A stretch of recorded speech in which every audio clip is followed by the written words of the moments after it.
Hi guys, welcome back to Minutes with M&M. I'm Nissan, this is Mena, and we're happy to have you back. This week we're talking about another Apple TV show called Shrinking. It's a new one, we really enjoyed it, and we're hoping that you guys enjoy this video. It's not really as popular as I think it should be, but hopefully it gets there.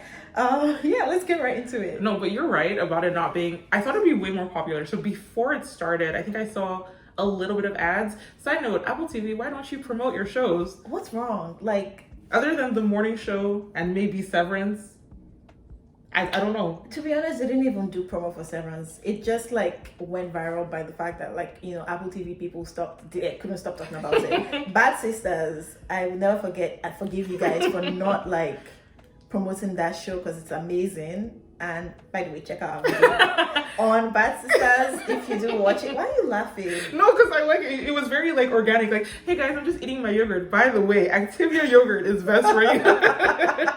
Yes. So I'm gonna put like the card here somewhere. But yeah, let's get right into it. So this show is actually made by Bill Lawrence, and if you're a fan of him, you know he did Scrubs, he did Ted Lasso, he's like really good with comedy, so if you're looking for a reason to watch it, this is one. By the way, we talk about some Scrubs characters in another video that you're gonna see up here. But really, the premise of this show, it focuses on a therapist who is dealing with life after the loss of his partner. The main character is named Jimmy, and he is played by the same actor that plays Marshall and How I Met Your Mother, which is another video. It's a show that we like a lot, so we've talked about it as well. If you want to listen to conversations about Marshall specific, we're just gonna have our hands moving every time we reference our own videos. But yeah, there are a lot of amazing actors in the show. Jessica Williams is in it. She's phenomenal. She's really funny. Another plug-in really quickly. She was in Love Life season 2, which we talk about. Click on that as well. And also Christa Miller, who's actually Bill Lawrence's wife. And I'll get on this later in the show. Bill Lawrence loves working with the same people. So there are a couple of people from past shows that he's worked on who are in it. So like the janitor from Scrubs, I think Zach Braff directed an episode. It's exciting, but really excited for you guys to dive into the show if you watch it because we talked about it. And if you watch it because we talked about it, please come and comment in the comments. So tell us how you felt about it. But let's talk about Jimmy and how the story starts. It's 1 season long, so it's a really easy watch. And yes, it's a comedy, but it has some hard topics talked about. And the show really begins with, look, I like Jimmy, I think he's funny, but the first 10 minutes of the show are just like how not to be a parent. And he is drinking, doing drugs. And in the first episode, I think he says it's, what's the thing for if you have ADHD? That makes you focus? I forget. But the thing. Adderall? Yes, he says it's Adderall. And I was like, is he lying? And then later on, his daughter makes that comment about, I've cleaned your cocaine off. And I was just like, oh my God. So he has like hookers over and he's making noise at 2 a.m. in the morning. He is not parenting his child whatsoever. It's bad, guys. By the way, I just feel like maybe therapists should disclose this information. No, because like imagine you going to your therapist who you have trusted for years and like really like taking advice, and he goes home and he's like, I'm gonna do some cocaine and like not parent my child. I think that what a therapist does on their own time is completely fine as long as they're giving you the advice to make your life better. As long as you're not on cocaine during my sessions, which I may not even know about if you found a way to like, function with it. So he's a therapist who lost his wife within the last year, so that's why he's majorly depressed. Side note, this is something I dislike, and I understand it's difficult, and I don't know what I would do, but if you have children or a child and your partner passes, I'm so sorry, you cannot fall apart. No, I'm sorry. I feel like this is where we disagree, because we made a video about This Is Us, and she really was like, no, Rebecca should have done this and that. I'm like, Mena, I know that if you had a significant other and they passed away, you're just gonna be on the floor for 3 months, and I know you're gonna, whether you have children, well, then somebody like at the very least I will call somebody to look after the children. Neighbor, that's all. Yeah. So he would have just left his child to be suffering like that. Called Brian, like he had Brian that he didn't talk to for a year. Yeah, like he would have done something. Are you sure? No. Like I get that it's really hard to lose a partner, but I feel so much worse for the kid because one, your parent is dead, and now you have to take care of your other parent. And this was my same issue with This Is Us, that Randall was basically taking care of Rebecca, and it's my same problem here where Alice is the one taking care of Jimmy because he's just like, fuck life. Like, it's not funny. Like, especially like she's fully a high schooler. Like, she's going to school and having regular high school experiences, and she's not though because she's raising her dad, and she doesn't even really get to grieve her mom properly because this responsibility is put on her. So hate it, but shout out to Liz who went above and beyond, because maybe I'm not close to my neighbors, maybe I haven't spoken to them, I don't know that I would basically step up to raise your child for you because you're falling apart. If I don't really have a life, yes, I would. If my sons have decided to abandon me and my husband annoys the shit out of me, yes, I would, because especially if the child is a very beautiful soul, I would do that. Like, I really appreciated Liv. I feel like she's someone who's very, very caring, and she does too much sometimes, but it's always kind of well-meaning.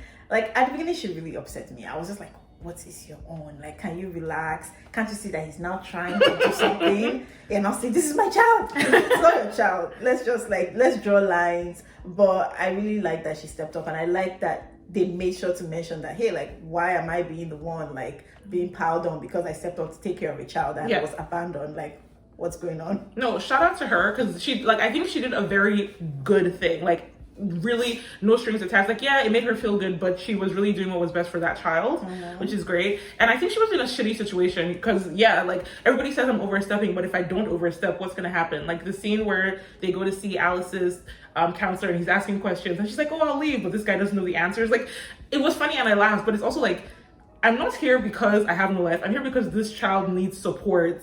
Because, look, okay, both things can be true.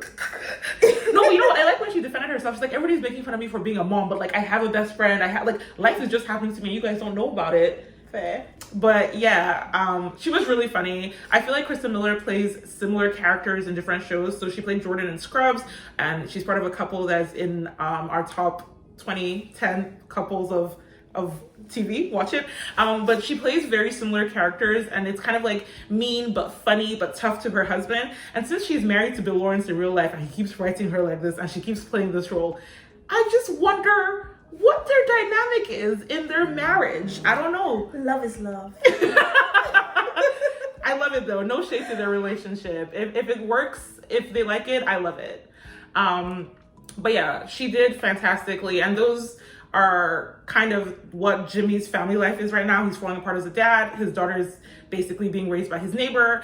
And when it comes to work, I guess at the beginning of the show, the major problem is that he hasn't had the like spark of joy for work. So he hasn't been doing a bad job. He's just not really been all the way checked in. And we meet his coworkers, one who's played by Harrison Ford. This one made by Apple TV is not serious. You have Harrison Ford on one of your TV shows and you're not like just advertising the shit out of it. Doesn't make sense to me, but you do you. He plays Dr. Paul, who is Jimmy's mentor, and we also have Gaby, who is, I didn't realize how close they were in the first couple of episodes. I thought they were just co-workers. When I found out that like Tia was her best friend, I'm like, oh, y'all are like friends, and like she's Alice's godmother. I'm like, oh, you guys are really, really close. That's crazy. Yeah. But yeah, I really enjoyed Dr. Paul's character. Like, he's like, he's who I imagined I would be like if I was old and like I'm just like, I'm here, I'm old, like what do you guys want from me? Like, he really played that role so well. Mind you, I'm not like excusing all the things he did in his life. Like, he was very much annoying a lot of the times, but I loved it. It really added to the comedic factor of the show. I agree. Also, what you just said, I completely agree. I think he's who you'd be like if you were like an older, like I see it. I just see you be like, all of this is rubbish and I'm not involved. I'm just trying to do my job, go home and have my little alone space. So yeah, I see it for you guys. In case you're wondering what Miss Ann would be like at 70, there you go, Dr. Paul from Shrinking. But yeah, we meet his two coworkers, and that's kind of where we start off. We see that he's failing as a father, really depressed, has no zeal for joy at work. And then he gets a pep talk and decides that, okay, he's ready to actually start living life again, taking care of his daughter. And okay, I love this show. I think it's really funny. I know it's unrealistic and things worked out, but I spent the whole show being like, God, this is so unethical. Like, you cannot treat your patients like this.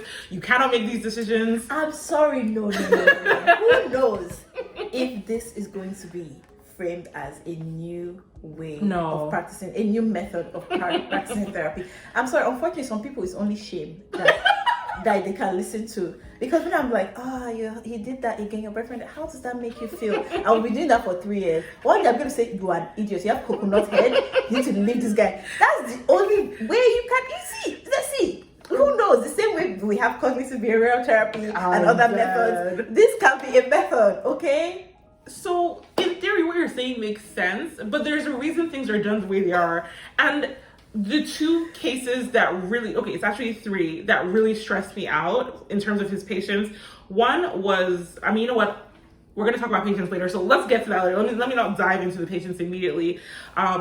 We talked a little bit about the fact that he was falling apart as a parent. So basically, his wife Tia died a while ago, and over that time he cut off his best friend Brian, because I agreed with him, by the way. The whole thing, like, he wanted to be sad and Brian kept trying to like make him happy. Yeah, dude, let me be depressed. It's not everyone that knows how to handle that kind of grief, and that's one thing I really loved about the show, like how they showed how grief can affect people in so many different ways, and like it just comes in waves sometimes, and like you might have such a strong support system, but at the end of the day, like you might still end up feeling isolated from them, and it's not because they don't want to support you, it's like they just don't know how, or they're not just giving you what you need at that moment, but they just don't even know what you need. They're just trying to do their best. Like, honestly, if someone I loved, like one of my close friends lost someone, like their mom or like their significant other, like I don't know what I would like, because I don't want, like, you don't want to sit there and be like, yeah, this sucks all through, and just like continue to like let them dig themselves into the hole. But you also don't want to be like, look on the bright side, you're alive, like, you know, that you don't want to be like that. So like, it's like, I'm not a therapist, but I just want to be here to support you. I think what I would just do is like, let me know what you need, but at the same time, it's not everyone that can be like, hey, this is exactly what I need. Some people don't even, they're just overwhelmed with grief that they can't even tell you what they need or what they don't need. So I love that they showed like that complicated.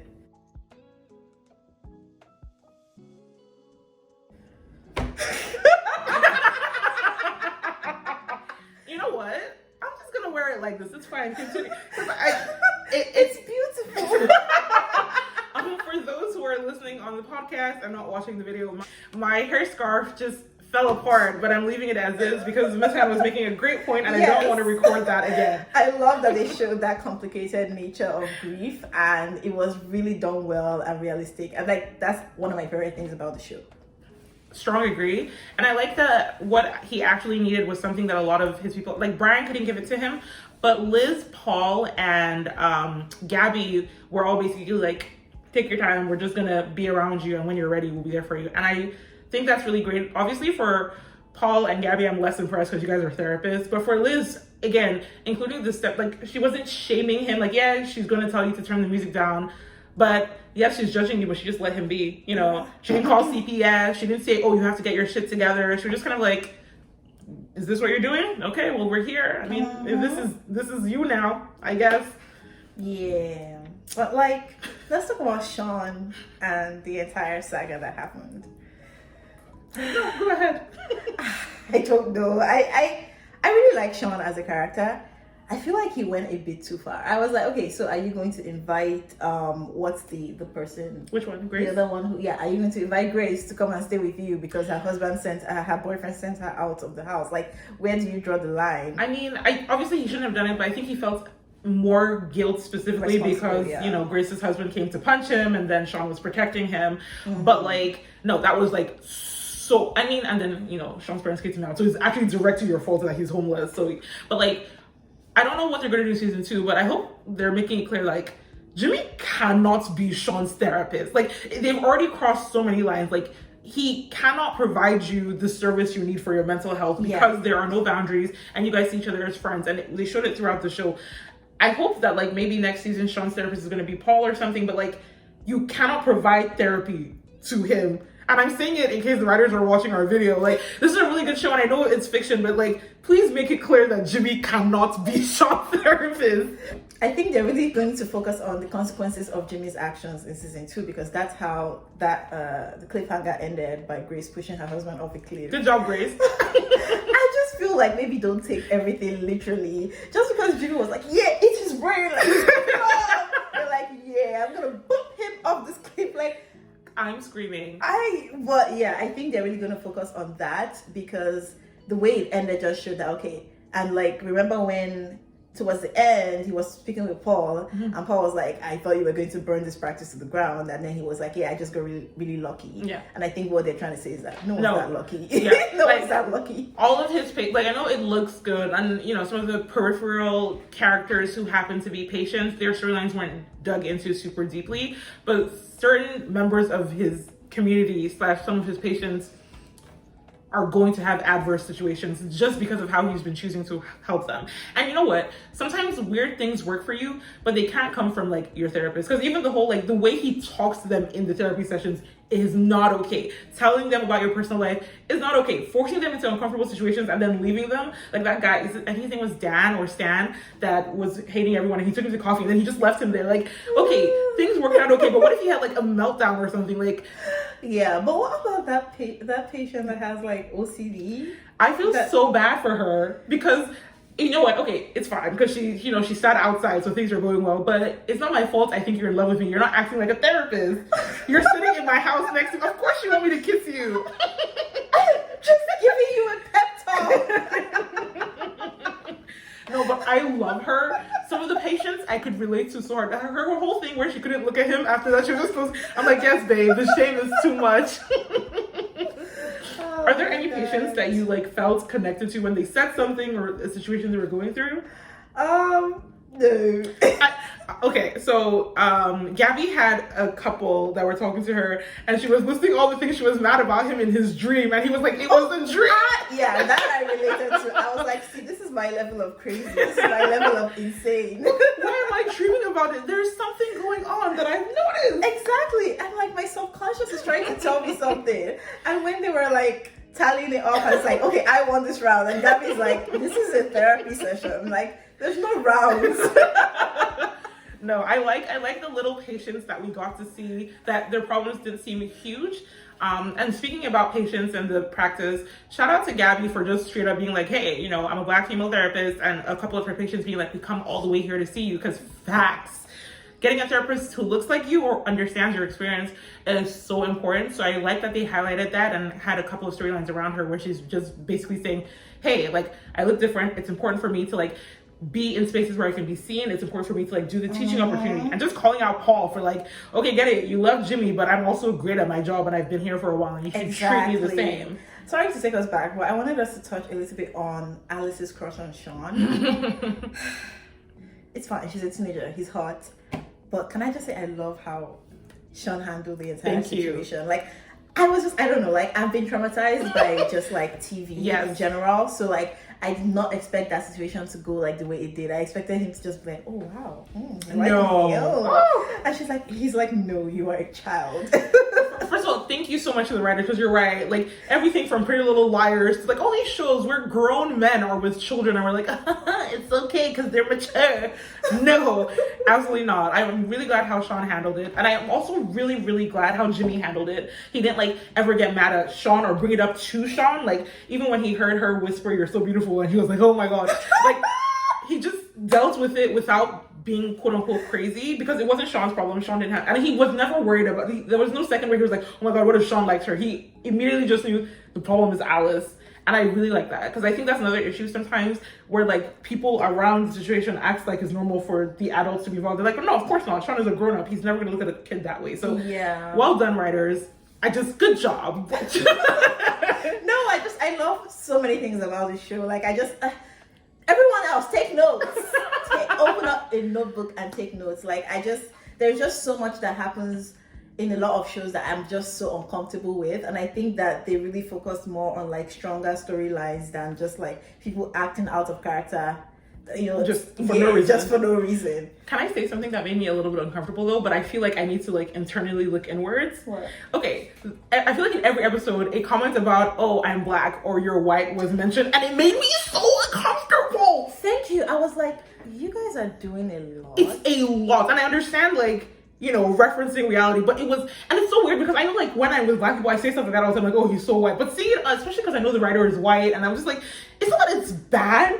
But it was just a lot. It's just like, oh, you're a white man. Oh, yeah. with my... It's just like... It's like, I'm a white man in Pasadena. Like, my car is going to be fine. Like, drives off. I'm like, the first time it happened, I was like, okay. But the second time, I'm like, third time, I'm like, and then it just kept, like, every episode. Like, every had, single episode. At least one reference to race. And I'm like... And I get it, it's funny, but it's just like, I'm so tired of hearing about rich white people. And then, Liv would, I'm saying Liv, Liz would say something and then they'd be like, haha, see? And it's like, I get it. Like, but it's making... Yeah, like even the name of Sean's catering company. It's like, I know it was a joke that they're not really going to move forward with. Are you sure? Yeah, he said that he wasn't going to use that. Okay. But like, it was just interesting. It was giving very...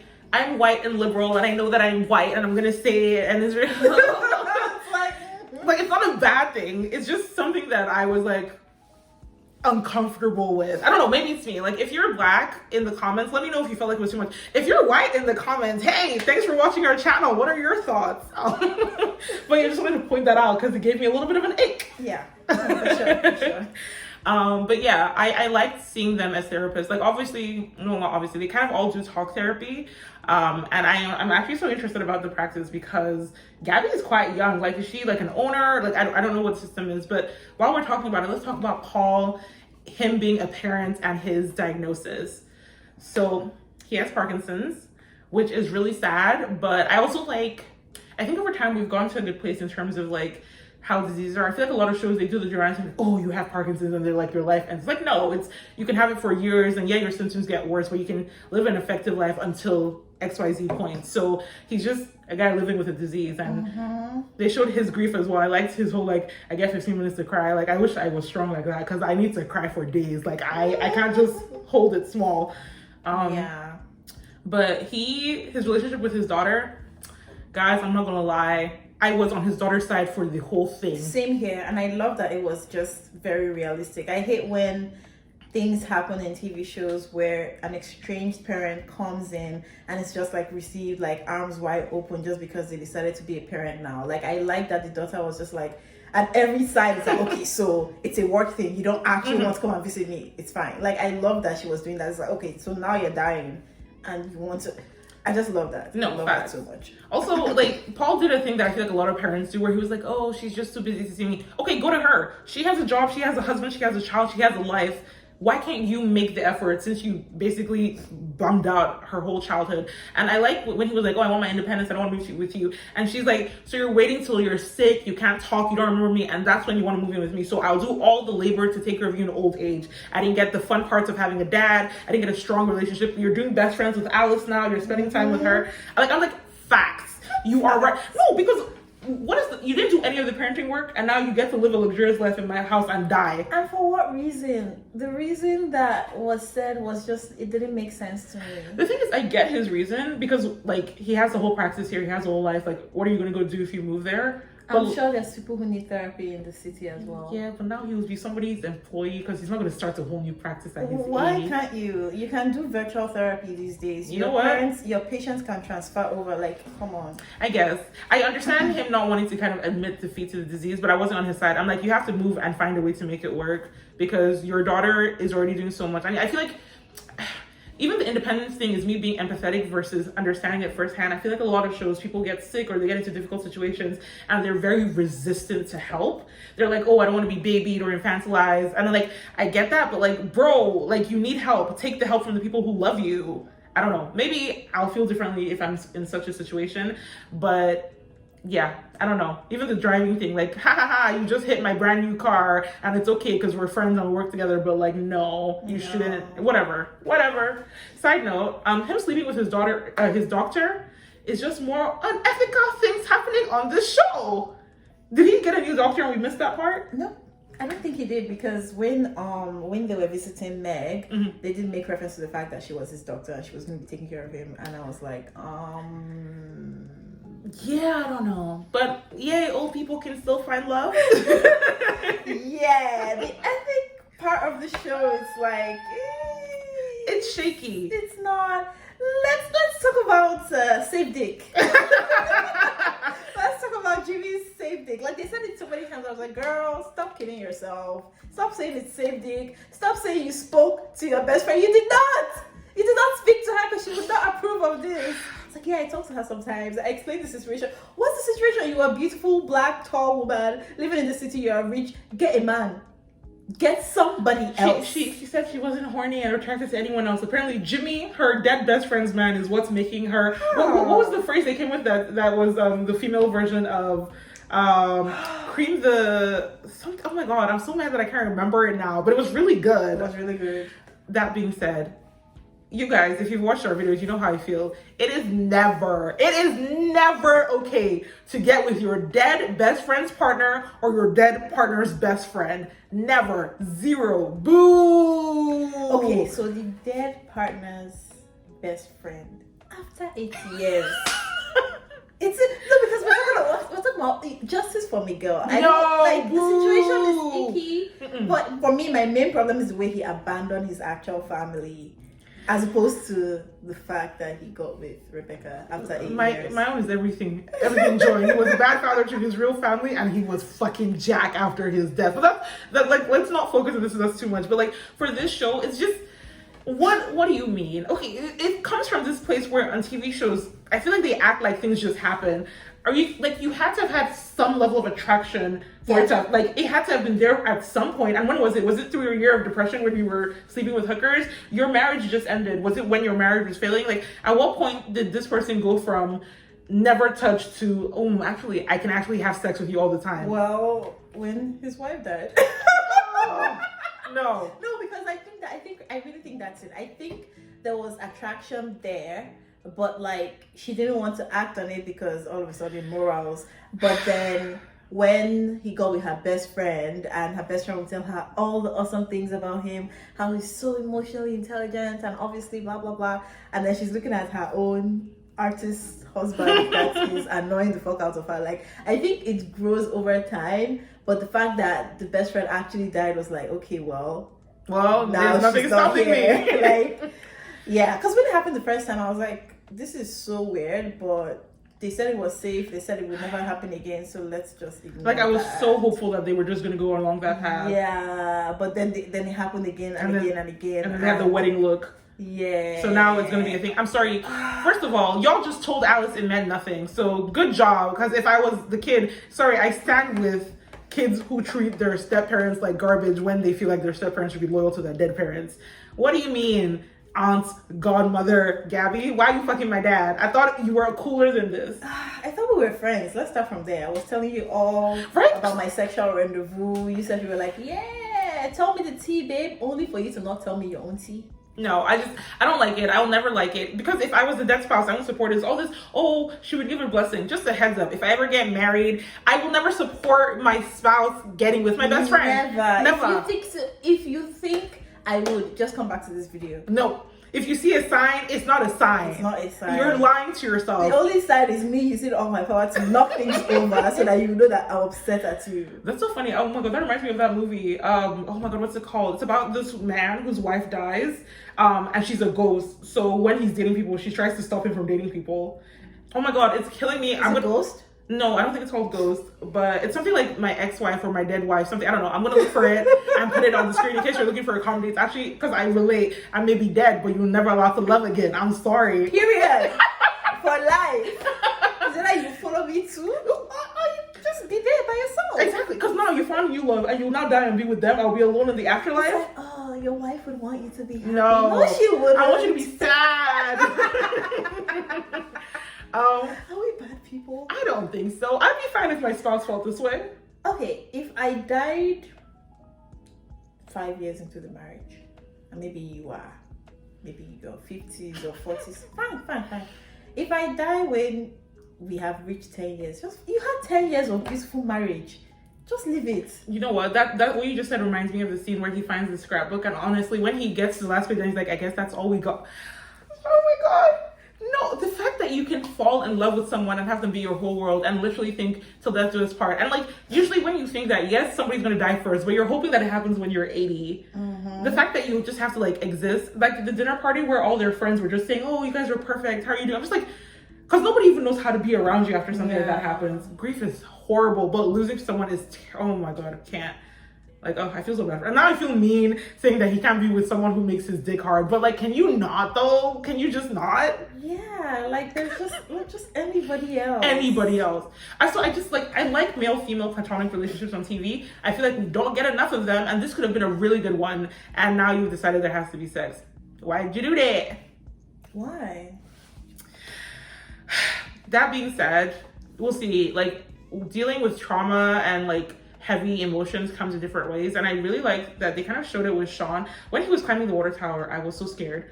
I was freaking out. I was like, oh my god, he's gonna fall or he's gonna jump, and Alex is gonna be traumatized ×2. Like, it was very, very stressful, and I like that they showed that because yes, we knew that he was like getting angry and punching people, so obviously he's not okay. But he was also like cracking jokes and kind of being funny and nice and helpful and cleaning the house. So I think it's easy to kind of like distance the fact that he has problems. He was dealing with a lot. So when he did that, it was like, oh my god, mental health issues are scary. I know. The show really handled grief so well. Like, they really portrayed it so well. Even when the best friend Baram was trying to get him to make the speech.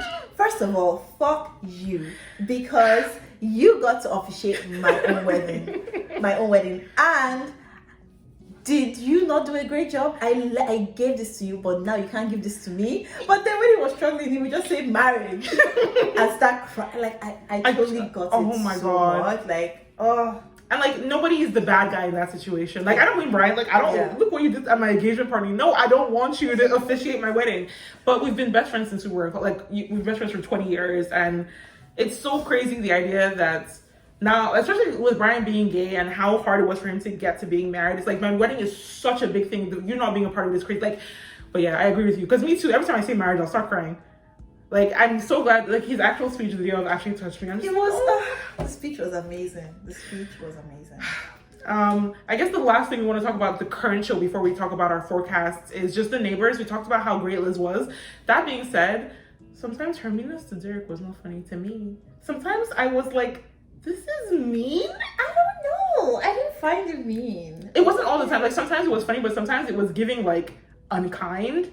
And like, I know like it's their dynamic and he's okay with it, but there were some comments and things that she said, I'm like, you've gone a little bit too far. Like, I don't know, like, you know, just kind of making jokes about not wanting him there, but kind of meaning it and not wanting him there. Like, and I like the moments where he kind of stood for himself, where he's like, well, I've been working at a job that drives me crazy for years. I'm staying at home. You can stay or you can go, but I'm gonna be here. And I like that they were like, Derek is popular. People like him. He has friends outside. Like, so, you know, it's not like he's this demoralized man that has no life. But sometimes, I don't know, because he was just very like, oh, I love you. You're so beautiful. You're so perfect. Yeah, but he's doing the most. He's doing the most. I found it so funny. Like, I didn't find it as mean as I found it funny, because like, she was just like, bro, I've been married for forever. Like, I love him so much, but I can only like love him for 2 hours of the day. No, but like, I didn't look at him in peace outside for no reason. It's just easier. And now he got the tea for you. Like, you know, he just doesn't have to flush. Also, now, now you know about Gaby having sex with Jimmy. I don't know. I get it though. Like, that's your dynamic. I mean, I guess. I really like Derek. Like, if he was the main character, he'd probably be my favorite character, but I won't say he is just because he got such limited screen time. But everything he did was just hilarious.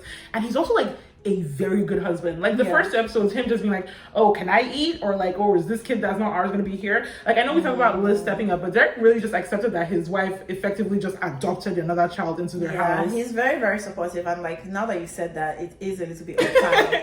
Because even towards the end, when he was the one who told her, hey, like, if you want to be part of this company, you are donating into the company, you're investing, like, go and ask to be part of the company and all of that. Or even Sean's loan. They were just like, can we have 200K or was it 20K? It was 20K. And he was like, yeah. I was like, what? You just have $20,000 to give. He didn't ask for a proposal, business plan. It was his wife's friend making a comment. He was like, yeah. They live in Pasadena. Oh my God.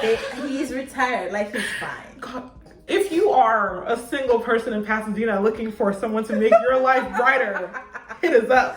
No, but I think he was a very, very supportive husband, and he was clearly like ride or die on her team. Yeah. No thoughts about it. Like, if this is what Liz needs from me, this is what Liz is getting from me. And I think it's very sweet. I know what's funny is just sometimes I was like, can you just maybe say lol after your comments? Oh my God. I'm like, what's with Liz and her rocks? You know what? Let her have it. She has this thing that makes her happy. It doesn't hurt anyone. It's like meditating. It's like rocks. It's like rocks. But yeah, I just, the comedic moments in the show was just hilarious. Yes. Paul being Paul. Also, yes, let's talk about Paul. Sorry. Why did he not want to write Gaby a recommendation letter? I think what he did was not fair. I think I'm glad it was called out. I'm glad it was called out, and I don't think it was fair, but I also think it wasn't like him trying to be mean to her. It was more like him not being as nice to her as she is to Jimmy. So he's just like the kind of person that's like, oh, say whatever you want to say, I'll sign it for you. And to him, it's like, oh, that's nice. You can call yourself the best. But it's like, no, I want you to put the personal touch of caring for me. He's a therapist. He should know these things, right? He should know how it makes her feel when he's like, yeah, just like, you know, do that. Because like, for me, I just feel like he was not appreciated. Like, I drive you to work every day. Like, I'm making sure you're hydrated. Like, Jimmy wasn't doing any of that because obviously he has his own thing. But yeah, like, but you want to come and use me to rant when you and Jimmy are not like friends. So like, there was just a dynamic of him not really appreciating her. And I like that it was called out towards the end. I like it too. I also think this year was probably a big change in what Gaby and Paul's relationship probably was like before Tia died. Like, thinking about it, like, if Tia was alive, Jimmy would probably be the person that was driving Paul to the office because he would still be together. Like, they would still be as close as they were. So I'm assuming that as Jimmy was dealing with his grief and was absent, that's when Gaby and Paul started interacting more. And Gaby was like, okay, this is us finally taking that step to be as close as you are. But in Paul's head, he's like, this is just a break until Jimmy gets back to normal and I can go back to my real best friend. So I'm glad that they called it out though. Yeah. But funny ass show. Like, there were lots of lines I'm like, this is really funny. Like, this is genuinely like, I'm cackling. And I'm excited for season 2. I'm assuming it's getting renewed. I hope so. They ended on a cliffhanger, so they better tell me what happened. Cliffhanger, haha, because she pushed someone off a cliff. I think you're right about next season kind of focusing on consequences, both professional and personal, because this whole thing that Gaby is looking at him with love in her eyes, I guess that's going to be a thing. But overall, 10 out of 10. Funny, great characters, realistic enough in the sense that it's a comedy, but like, I can buy these things are happening, and I hope they kind of keep the cast similar. I don't really want like new 5 people to show up or anyone to leave, but I also think like if this show gets to season 3, I feel like Paul's gonna die, and like it's gonna destroy my heart. Yeah, this, like, just don't let Paul die. Like, just show his face and then close curtains.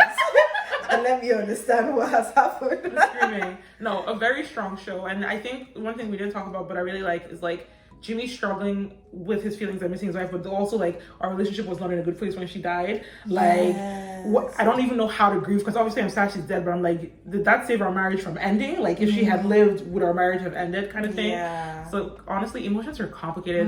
Everybody should get therapy. I know it's not accessible, but if you can and if there's an option, we all need it. We're all messed up in different ways. Yep. Love Paul's relationship with Alice as well. Yes. Just loved it. It's so sweet. He's like a quasi granddad, like goddad. Although it made me mad for his daughter. So, you know how to talk to girls.